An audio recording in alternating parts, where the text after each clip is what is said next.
Hey everybody, welcome to Tuner Talk. Today we're going to talk a little bit about engine families. For those of you who don't know what an engine family is like designations for engines. Not just engine codes, but certain engines have different families. Right. Nissan, you guys have heard of like RBs and VQs and stuff like that, but there's a reason for it. And a lot of the parts for certain families are interchangeable. Right. Makes it easier to produce Right. less instead of redesigning a new engine for every car. Right, so we'll start out with Nissan because it's pretty easy. Yeah. And we're not going to get into everything. I know everybody's going to be like, oh, there's this engine code. There's obscure stuff. We're pretty much taking it from the 80s up. Fair enough. So everybody knows about the RB, 25, 26, the 20. Is there a 24? There wasn't. There 20, was, 25, 26. there's technically there's a 30, but it's not the same. So an RB30 is actually out of a Nissan Patrol. Nissan Patrol is an That's the SUV. SUV, right? Yeah, and it's a single cam engine. It's not a dual overhead cam engine. You hear a lot about RB30s as engine builds for Skylines and Right. everything else. And they're very expensive. Most of them you get them from Australia because they didn't make a lot of them. They were mostly for export. Middle East, stuff like that. Yeah. But what guys do is they'll get the RB30, they'll build the engine, and then they'll put an RB26 head on it. And then you see some same power. And it's a truck engine, so it's Right. but Stout. it has a lot of little differences between that and all the other RBs. It's kind of the big motor. Right. 26s, they made some NA versions in special edition cars. They made a few Skylines that had NA motors. Autech, I think, did a few. Right. But the 26 is essentially the same engine from the beginning of the Skyline R32 to the 34. There's a huge price difference between them, but it's... That's the more performance-oriented one versus the 25. Well, the 25, there's a 25 non-turbo. Right. But 25 turbo, there was Series 1. Series 2, they got rid of the igniter chip on the engine and put it in the ECU. So it simplified the engines. Mechanically, they're not much different. Right. But electronically, they improved. And then if you really want to call it a Series 3, you call it a Series 3. Right. The R34 motors, Would you compare RB25 and RB26 akin to, say, 1JZ, 2JZ? As far as their place in that particular market. I mean, I think that was the idea. Right. I think they all have different attributes. I mean, an RB26 with twin turbos, you can build power relatively fast. I mean, you can just change a few things. Were those iron block like the 2JZ? Yeah, they're all cast They're iron all block, cast but iron. the heads are, anything GTR is a Nismo part. So I mean, it's you look at the GTTs, all those engines. Like, let's stay on 26 for a second. The R34 just has a lot more evolution behind it. There's a lot of little things that make it better. But essentially, it's all the same family. So a lot of pieces do interchange in the 26. The crankshafts were kind of garbage in the 32s. They had a crank collar issue that they didn't fix till '94, which was a very low production end of the GTR. They fixed it in the 33, didn't they? Well, it was done by the time it hit the 33. But the 94. So Nissan has this weird way of doing things. So the GTR always comes out a year after the body change. Right. So like the R32, they made the GTSTs, all the way up, and then the GTR didn't become a GTR until like '89. But in 1988, you could get, the 33. I think a lot of manufacturers do that, especially with their performance version, is they'll wait a year They or overlap, two yeah. to kind of launch it, to kind of maybe work out the kinks. Or Which is work why on now, some if you're looking at performances. federalized cars, federal legal cars, you can get R33 GTSs and GTSTs now, Right. but you can't get the GTR yet. Right. At the federal level. But they have, there's a lot of little changes in the 26. They were always twins. The turbos got better. They got dramatically better as they The went. electronics were better. The too. crankshaft problem was a crank collar issue, which anyone can Google and look up. It's pretty well discussed. It would allow play on the oil pump over time, and then the oil pump would crack, and then you'd lose oil pressure. Bye-bye motor.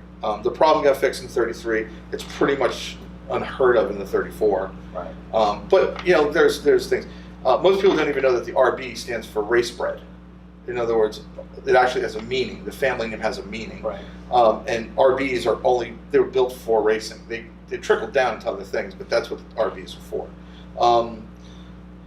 So the RBs, the 25s, the 25 Neo, which is the GTT engine, is pretty much the best. Variable valve timing, very high rev valve trains, get a good amount of power out of it.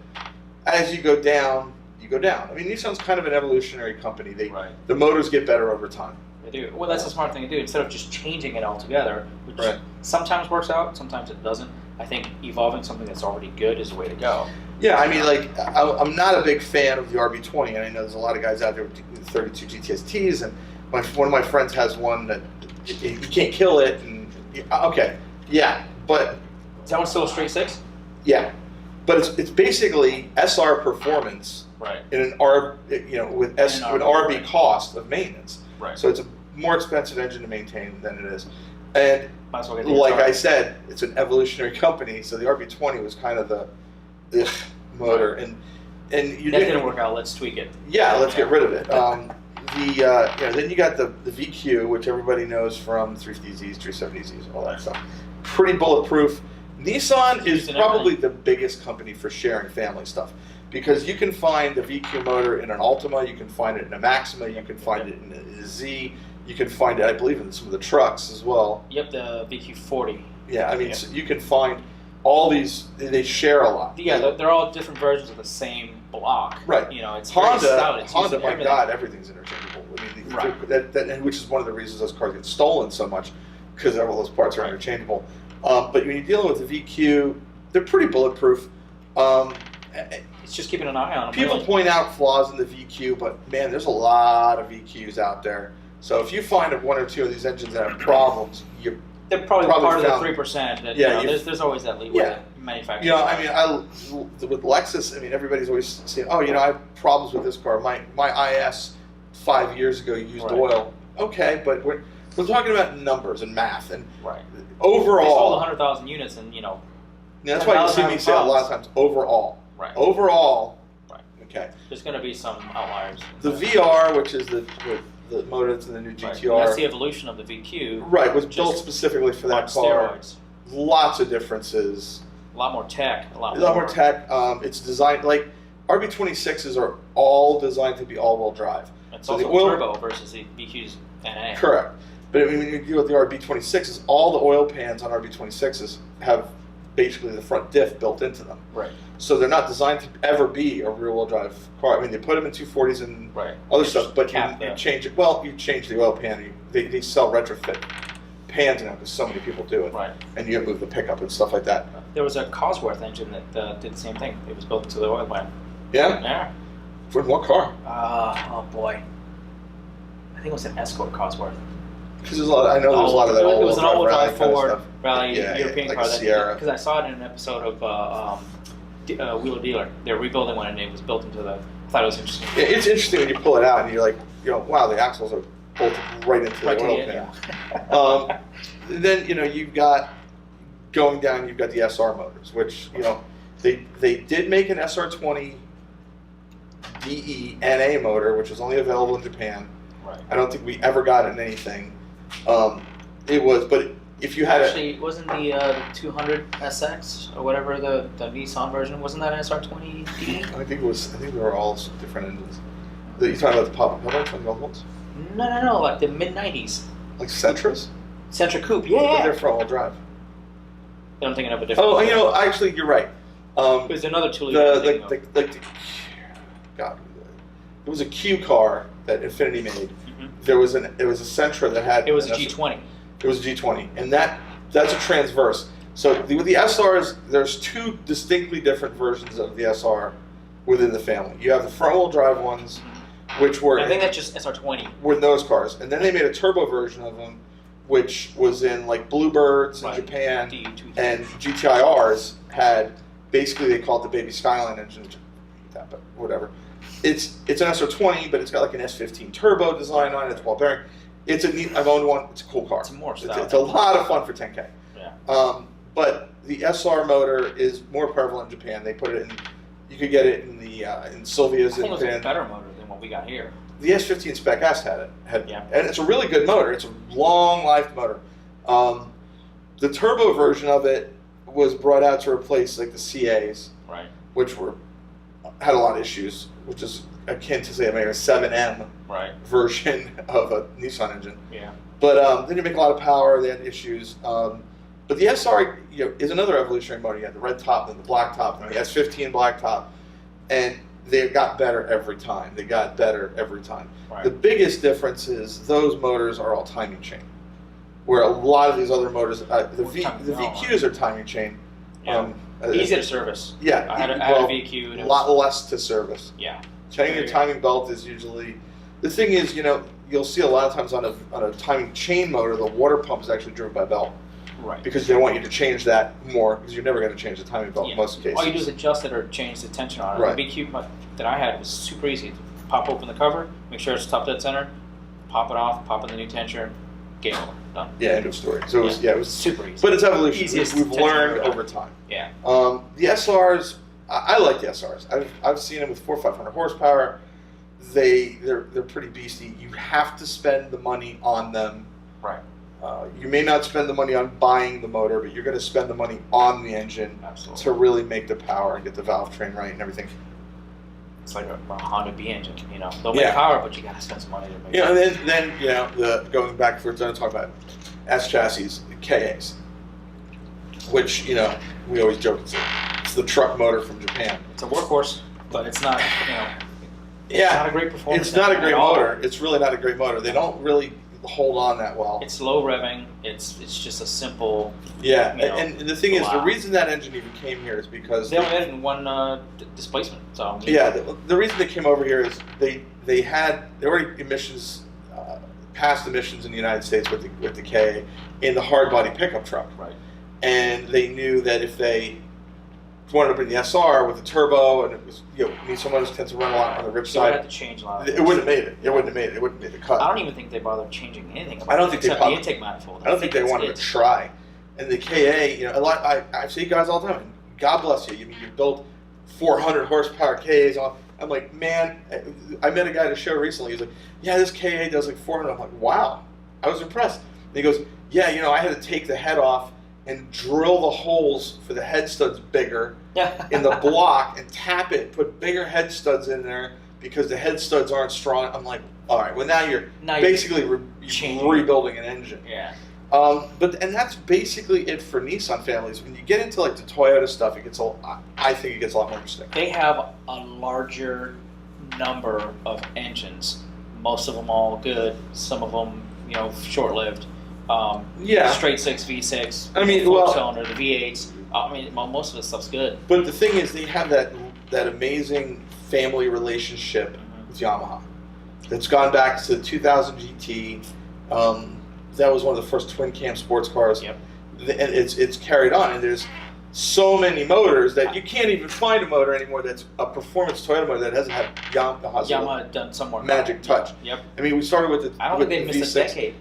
No, we started with the 6 cylinders with Nissan. So obviously the well-known motor is the 2J. Right. There's a lot of differences if you put the 2J and the RB together, because it's always the As far comparison. as the performance motor goes, yes, absolutely. Yeah.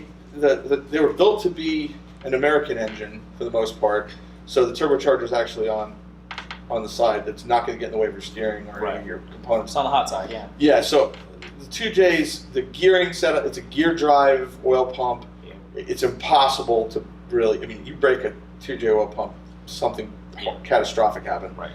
And they just last Something pretty like much that. forever. They last forever. Again, another cast iron block engine that's just Right. well over engineered. Now, the 1J is just a baby brother. All Yamaha heads, all Yamaha assistants in the design process, but they all came from a bad engine. They all came from the 7M. Yep. And the 7M, which, if you guys remember Mark II Supras Right. and Mark III Supras, the 7M motor was like this 3-liter bastard child of Toyota that they made for like a few years. Right. And they're like, we can't figure out how to keep this thing from blowing head gaskets and issues. Toyota had a couple of stories They just like evolved that. the block, didn't they? It's a totally different engine. Other than the displacement's the only similarity. Yeah. And then the 1J and the 2J came from it, and whether you're talking the 1J with the Chaser, which is a single turbo, or the Soarer with twins, or whatever. But the 2Js, you can make a ton of power with reliable power. You know, I've seen these motors with 700 horsepower. They've never had the head off the car. Nope. I've seen guys insane, do videos where they literally take the cams out and they'll actually change the head studs without taking the head off. Right. You know, there's all these little tricks to make it a stronger setup. But 2Js are pretty much the motor that everybody talks about. Well, I mean, it is the definition of bulletproof because you can keep it stock and make almost double the horsepower and keep it reliable. And you know, the 1J, I love the 2J sound. I do. I like the RB sound too. But the 1J sound is just... I think in general, the Chaser straight sounds 6 amazing. just has an inherently smooth, buttery operation. Rev range, it revs out, and it sounds Whether good. Whether it's a Japanese one or a European one, the straight 6 just sounds amazing. And you know, the 1J, the 2J, but there's other engines like 3S, okay? 3S GTE, the MR2 turbo motor. I don't think they used it much on anything else. Oh, the Celica. You could get it in the all tracks back in the day, or the that was another Yamaha engine. Oh yeah, I mean you look at the timing cover. It says Yamaha on the timing cover. The Beams motor, which we don't see here, but we're putting one in RAE. But it comes in the Altezza, which is the Japanese version of the IS. The IS 200, right? Yeah, so it comes in that motor, and it's silky smooth, 210 horsepower. Right. You know, 6-speed manual, great engine. Unfortunately, the 2J that we got here in the IS is kind of the wimpy 2J. Right, that's the NA 2J. And it never really... It's the same one that's in the GS300. The SCs back in the day were a lot stronger engine than the 1Js. The 2Js are in the IS. I don't know what it is. It's just a weaker engine. Head gasket issues, a lot of little stupid stuff. I don't know. I think it was just cutting corners to make it a little bit cheaper car. Yeah. What Beams, what else? 40G, which is like the 20 valve, which initial D, you know, you see that in the A. Don't forget the super old school 22 RE. That was the indestructible engine. Yeah, if you made a list of the most indestructible engines ever built, that's definitely there. Top 10. They will sound like they are flying apart, and they will continue on. Keep going. Yep. There was a motor that most people don't know about. My dad's Tacoma, before they were called Tacomas. That came out around the time of the 7M, and it was called the 1G. Okay, And they were in the early Crestas, like Crestas, and I think early Chasers had them. I know the Soarer that was out before, like the SC300 style one, the boxy Soarer, which I love those cars. They're just really hard to find. They were built for like 1 year with the 7M. Oh, really? And then they're like, and then they put this 1G motor in it. And the 1G is kind of like the 23. It will run. It's a great motor, but at some point the timing, the valve train just starts sounding like machine gun fire. I mean, that's actually akin to some of the Honda motors where they just make a racket after a certain point, and it's just a valve adjustment, and they keep on going. Yeah, I mean, a friend of mine had a Suzuki Samurai, and I think once a year he had to do a valve adjustment, and you could tell when it was due. Yeah, it would just start sounding like and you can always tell on those kind of motors when you're time to change your oil too.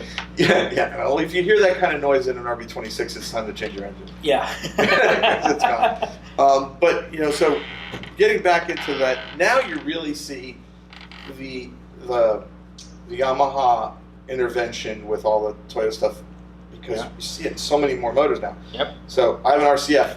They did the heads. The GSF, the RCF, the LFA, the LC500. Yeah, the LFA was built basically in a Formula One factory, and Yamaha was there building all that stuff. So you wonder why all these cars run so well and run so long and do it. It's I mean, I wish Nissan had that connection that Toyota does.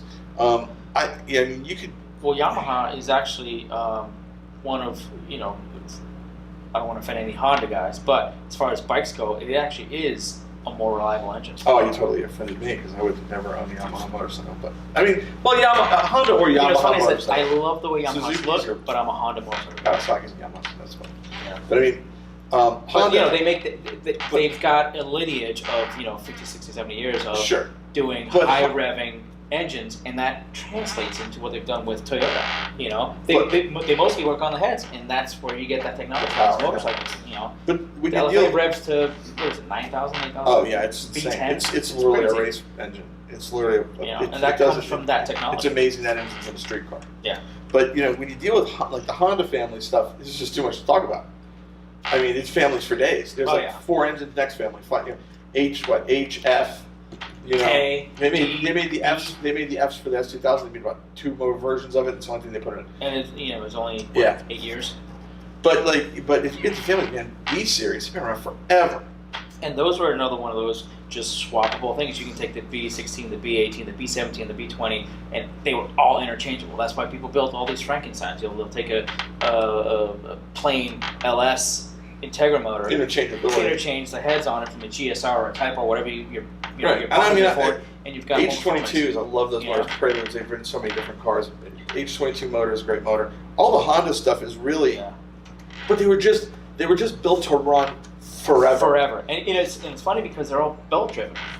Yeah, it's also like not obviously probably for our audience the Camry isn't everybody's cup of tea. Right. But a Camry V6 is pretty indestructible, especially the new one. The 3 liter, the 3.3 was okay. The 3.5 is great. They've had their like everything else. They've had their dogs, just like anything else. But it's just like the H22 motor, and what's funny is the NSX. Okay. Honda guys come up to me once they realize what it is, which is funny. But every time I go to a show, they're like, what is it? They think it's a Lambo, they think it's Ferrari, because it doesn't look like you don't see. I feel like the younger generation has either never seen them or they just don't know, and then a lot of people forget it existed because you don't see them on the road anymore. People don't.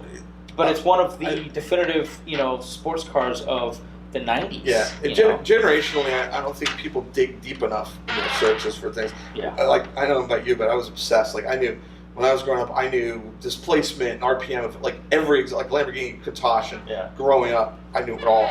And I don't remember it all. I had 2 poster cars. There was a Lamborghini Countach. Well, everybody had that. And the NSX. Really? Yeah. Yeah. So, I mean, but people are like, oh, is that the Legend engine? I get that a lot. Is that the Legend engine? People think that's either a Legend or the Accord engine. Yeah. And I'm like, nope, no. Not even close. And they're like, what do you mean? I'm like, just because Honda makes a lot of different family engines doesn't mean they put in everything. Right. They're like, well, what motor is that? So that's a C30A, and they look at me like I'm an alien. Right. Like, what the hell is a C30? I'm like, that thing you're looking at. It's the only one. Yeah. What's funny is, if you look at all they did was up the displacement. They didn't change the engine later on. Yeah, I mean, it's funny because if you look at McLaren's back in the Senna era, when you look at the 4.4, which is iconically the most amazing Formula 1 car, in my opinion, ever built. To this day, it still holds the record for the most. It won all but one race that year. Yeah. No other cars. I think it was a crash or something took it out. Yeah. But it was like, the thing about it is, if you look at the body panels off a 4.4, and you look at the engine of an NSX, they're freaking identical. Mm-hmm. They look so much, other than the twin turbochargers, right? And the fact that it was 1.5 liters and making 1,200 horsepower. It was 1.5, 1.6. I think it was 1.5. The new one's 1.6. Yeah. But it was. You're talking about, But yeah, it was. Red Bull size. It was the Honda Turbo era when they dominated F1. And that's where. But the motor directly translated. I mean, if you look at them, they look the same. It's just more displacement. Oh yeah. And that's an aberration. I mean, I'm sure there's a million engines that have been, low production. Right. But Honda is just, there's so much. There's not enough time in the world. No. And everybody is so loyal to one engine in a Honda. Right. It's got to be a D. It's got to be an H. It's got to be, yeah. The B's definitely been one of the performance engines, except for like the B20 and the CRV, which was kind of a workhorse, but really. They still put them in Civics like crazy. People put them in Civics because what they do is they take the GSR, the Type R head, pop it on, you've got instant power. Because the B20 didn't have VTEC. Right. That's one of those that's kind of. They made more performance versions and workhorse versions, but then you look at the Ks, they put that in the RS6 Type S, the RS6 Type R, but they also put them in CRVs and in the Element and then Accords. That's kind of like Honda's pseudo version of the VQ. It's just ubiquitous. It's used in everything. It's a great motor. But you look at companies that really didn't use family motors, like for example, and I know I'm going to get called out on it, but it's like the Mitsubishi engines, like the 4G63. There's how many motors do you really think about engine codes when you think about Mitsubishi? Well, Mitsubishi's kind of been this dying maybe two thing lately. Yeah. But there's and then Mazda, you got a rotary. Yep. That's the only thing worth mentioning. You know what I mean? You got a rotary. So you got all these little engines that are in the 3s and all that Yeah. other stuff, the more modern stuff. They've made some decent, 4-cylinder turbo But stuff. the first thing There's you some think- front wheel drive. The for first the thing most you think part. about is with the my little dog's looking at me. What? So the one thing you always think about when you think Mazda, the first thing you think about is RX-7s, rotary engines. Yeah, I actually like to think of the old ones, the RX-3. With the birth of It's all that just a stuff. shame those cars were The so- Cosmo. The Cosmo, what's funny is That was the first one, wasn't it? That they made. yeah, It was a 3-rotor. not, I think- not the first Cosmo. Not the first The Cosmo. Cosmo later was Yeah. a 3-rotor, but they're NA. Right. The 3-rotors are NA. But those engines bolt together like Legos. It's like Yeah. click, click, click, click. You pick a 20-rotor if you had a crankshaft There's big like enough. 5 moving parts? If that. Yeah, but it's an airplane engine. Yeah. But it's like, but you don't see it. They're the perfect example of they don't do that. I mean, they have a lot of different engines now, but Mazda's been kind of it's Ford Mazda thing for a long time. And Yeah. so it's just I don't know. I think I'm kind of curious if companies are going to continue to do it. If you're going to see, I think inherently it's smart business to do engine families because you can't. The cost is too high to continuously redesign specific engines for everything. That's why you have to just tweak stuff for different applications. like what is it? The LFA is the 1LR GUE. Right, and that's the only It's car. it has no ring to it. Yeah. Yeah, I mean, with 1LR, I guess you could Right. call it, but if you're going to abbreviate it. But like the LC, the RCF, that V8. And that's a UR what series, is isn't it? Yeah, 2UR. 2UR. GSE. The UR is a great engine that they use in everything. They've Yeah. just tweaked it because the UR has been. It's the evolution of the UZ, which is what I have in my Type of one Lexus. is it. The 1UZ, the 2UZ, One of the most 3UZ. indestructible engines ever. And then the 2UZ is the same thing, but iron block that was used in the trucks. And then the 3UZ is the one in the 430. And then that evolved into what is the 1UR. And it's a great motor. And I you know. mean, I love it in my car, but it's And that's again, we reiterate that's another car that was designed along with Yamaha, the And performance it's- version of the UR. and you've got it in a performance spec in the F series cars, like the GSF, the ISF back when it was around. Was that a UR? I think so. It's I like think, 5 I liter, think it's just all the same detuned, setup. Yeah, I mean, Yeah. but even it's crazy. Like they built the RCF. I think 2019 is it. Oh, really? I think they said that's it. I think So I replaced it 15, with 16, anything else. 17, 18, 19. So we built for 5 years. Now the LC is going to fill the void because that car is about a $75,000 car. Right. Yes, it's 25 grand more to go to the LC, but that's kind of market. I think it's even more of a grand tour than the RC is. It's a I bigger, think you'll longer still car. see them build RC 350s. I don't Yeah. think you're going to see them build RCFs.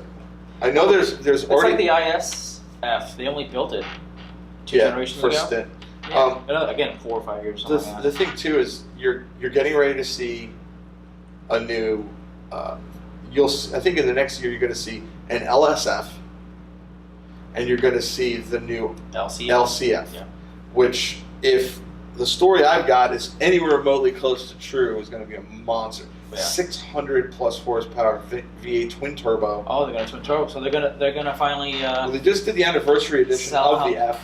Because I think Toyota's the only one that's been holding on to the whole turbo thing. I think they're Turbo well. movement. Toyota holds off on a lot of things. I mean, look at Yeah. Lexus Inform versus Apple CarPlay and all of this. Right. I mean, they make you wait. Yeah. But I think they just did the 10th anniversary. I think it is of the F brand. They did a special edition 10th anniversary RCF. I think it's in Japan. I don't know if we can get it here. It's like pretty cool car. It's all gray. It's got special interior. It's got a bunch of little stupid stuff. Right. Not any faster, but Right. now you're gonna. And then the Supra. You don't even know what the engine code. Well, you don't even know. 'Cause it's gonna be a BMW. It's a BMW engine, and I don't know the code yet. I no. wonder. I wonder how long. You know what we should do? We should That's- start a stopwatch. Right? As soon as the first new Supra is delivered, we should start a stopwatch and just see how long it takes somebody to rip that motor out and put a 2J in it. Oh, What do you think? What do you think? I think some tuner company out I in think California is going I to do think- it within the first 2 months. 2-3 months. Tops. Because wasn't there a thing? A guy from Toyota said, "Oh yeah, you could. The 2J just drops right in here because we know you guys are basically going to do that." Yeah. And it pissed a lot of the guys off at BMW. Well, I like BMWs. I have a BMW as well. The partnership, I understand it. It's a business partnership. They did it with Subaru. It's to say it like it was Subaru. It's one of those things that, and you're going to see it more and more with car manufacturers teaming up because developing a sports car of that magnitude takes a lot of money and time and Right. development, and they just want to churn a profit. So they're gonna, instead of kicking it out in 10 years, want to kick it out in 5. So that's what happened with that. But And you evolution makes me money. know, BMW needs a chassis developed. They need an engine developed. Let's put it together. And Toyota's been the company to do that. I'm a fan of BMW's products, but I also know they're not the most reliable. That's yeah, being but kind. all right, But to put it in a Toyota, but- you're ruining Toyota's but legacy let's of be honest, reliability. you're not a big fan of modern BMWs. No, not really. I mean, Not modern a huge fan. BMWs. They've Or- taken a turn. I Yeah. think they peaked in, What's my friend say? my car, Bring my wallet. the E39. Yeah, Yeah. the E39, the E90. That's probably, and those that know BMWs know what I'm talking about. I like the horrible ones, but Um, the BMW's like the ones no one wants. But Toyota's done it with the FRS, Yeah, with Subaru. but they teamed up with another reliable mark, so it doesn't hurt their. And we their reputation. haven't really talked about Subaru, but basically you say, okay, EJ, and now you've covered all the engine families. Pretty They much, pretty much, yep. it's all been the Although same thing. now the new, I think theirs is called F20. Yeah, that's The one in the the BRZ BRZ. was the one that I had. I was talking to a guy from Crawford But Engineering. I heard that was actually designated that way because it was going in Toyota cars. Oh, really? Yeah, I because didn't know that. that's the way they wanted it.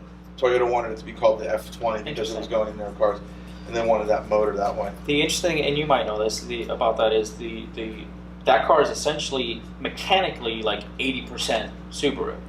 Yeah. Oh, the yeah. body was designed by Toyota, which is interesting that Toyota's choosing to do the bodies on most of these collaborations.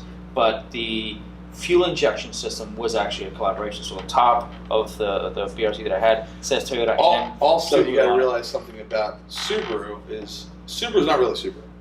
Subaru is It's Fuji Fuji Heavy, Heavy Industries, So And the- Toyota owns stock in Fuji Heavy Industries. yeah, that was kind of a weird thing. But now I think they're back on their own. Are they? Yeah. But Um, but anyway, I mean, I think what we'll do is we're going to do one down the road about some numbers. We were talking about doing some numbers about BMWs and yeah. Ferraris and stuff yeah. like that. So if you guys have any questions and you can think of any other motor families that we've forgotten about, please add them in the comments. Talk to you guys next week. See ya.